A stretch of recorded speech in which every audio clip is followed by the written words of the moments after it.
ada statement dari Mas Johan di beberapa media massa yang menyebutkan belum cukup alat bukti untuk menjerat penyuap.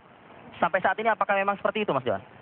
Ya, seperti yang tadi saya sampaikan, kita sedang ongoing proses untuk menelusuri itu lebih lanjut ya.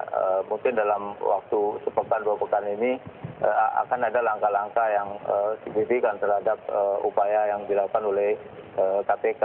Dan sebenarnya KPK tidak diam saja ya. KPK melakukan proses itu dengan berbagai teknik penyelidikan maupun penyidikan yang tentu tidak bisa diungkap secara terbuka kepada publik. Tapi publik bisa mengawasi setiap hari KPK, bagaimana KPK bekerja. Nanti bisa melihat sejauh mana keseriusan KPK dalam menangani setiap kasus yang ada di KPK.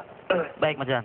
Mas Ajis, mungkin ada yang mau ditanyakan, jangan juga Bang Trimedia. Mas Ajis dulu. Ke Pak Johan. Ke Mas Johan. Ya, kita mengharapkan kepada institusi KPK, pertama kita menghargai dari proses hukum yang sudah dilakukan oleh KPK. Kita sebagai negara hukum kita menghargai, itu yang pertama. Yang kedua, kita juga ingin menerapkan azas equality before the law. Jadi siapapun tanpa terkecuali juga harus siapa yang terlibat baik secara langsung maupun tidak langsung untuk proses ini bisa berjalan sebagaimana yang diharapkan oleh masyarakat. Sehingga nanti teman-teman dari ICW, kita dari DPR, kemudian dari masyarakat juga bisa menilai apakah proses ini sudah dilakukan secara fair dan terbuka dan transparan. Menurut Bang Haji sudah fair saat ini? Ya, ini kan masih ada riak-riak dalam arti kata di mana pemberi, di mana fraksi TNI. Ini kan masih ada riak-riak gitu loh. Ini bagaimana pemerintah juga, bagaimana kasus-kasus lain. Ada kasus Senturi, kemudian ada teman-teman yang kasus-kasus notabene Damkar yang masih belum jalan. Kemudian kasus beberapa juga oknum-oknum yang notabene dari fraksi, dari partai tertentu yang tidak tersentuh. Ya. Ini kan juga ditanyakan oleh beberapa masyarakat, juga bermasukan kepada kita untuk kita dalami dalam rapat dengar pendapat dengan institusi KPK nanti pada. Ditanggapinya saja sekalian dengan Bang Trimet. Bang Trimet silakan. Begini Pak Johan, Agus Condro itu melaporkan kepada KPK 26 Agustus tahun 2008, jam 11 WIB. Memang kami berasa sekali karena dia dari PDI Perjuangan, persis menjelang pemilu legislatif. Oke. Upaya pembusukan partai politik memang setelah itu kelihatan efektif sekali. Kemudian kawan-kawan kami, Pak Dudi Mamumuro, Amka Yandun, dan yang lainnya, Oktober 2009, Mei 2009 ditetapkan menjadi tersangka. Kemudian Pak Panda dan kawan-kawan 26 ini satu meninggal tinggal 25, ya. Japi Tonas Lumban Batu meninggal tinggal 25, itu ditetapkan menjadi tersangka 1 September 2011. 2010. Jadi menurut kami tenggang waktunya cukup longgar sekali ya.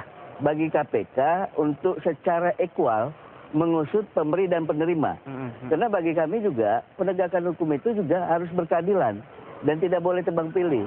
Akal sehat mana, saya kebetulan baru sejak tahun 90 menjadi advokat. Saya belum menemukan institusi seperti kepolisian, kejaksaan melakukan proses tebang pilih demikian telanjang seperti ini. 30 minus 1 yang meninggal, tinggal 29 menjadi tersangka, kemudian sudah ada yang berkekuatan hukum, tapi pemberinya belum ada. Ya. Padahal kita membentuk KPK ini, saya kebetulan salah satu yang terlibat di Komisi 2 pada saat itu, kita menginginkan kinerja KPK ini melebihi dari kejaksaan dan kepolisian.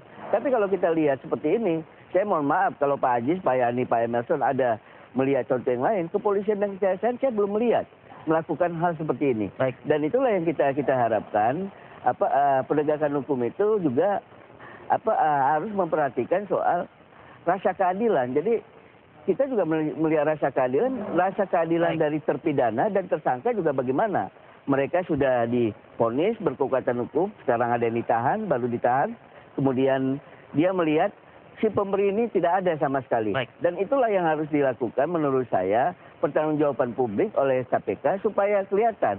Belum lagi seperti Pak Yani bilang, apakah selama KPK ini berdiri sejak 2003, karena undang-undangnya 2002, dia sudah melakukan penguatan kepada kepolisian dan kejaksaan. Ya. KPK kan kesannya hanya memperkuat dirinya sendiri, tapi tidak memperkuat kepolisian dan kejaksaan. Yang salah satu juga bagian dari tugas KPK. Baik, ini saatnya mungkin Mas Johan sudah mendengarkan secara jelas tadi ya Mas Johan ya?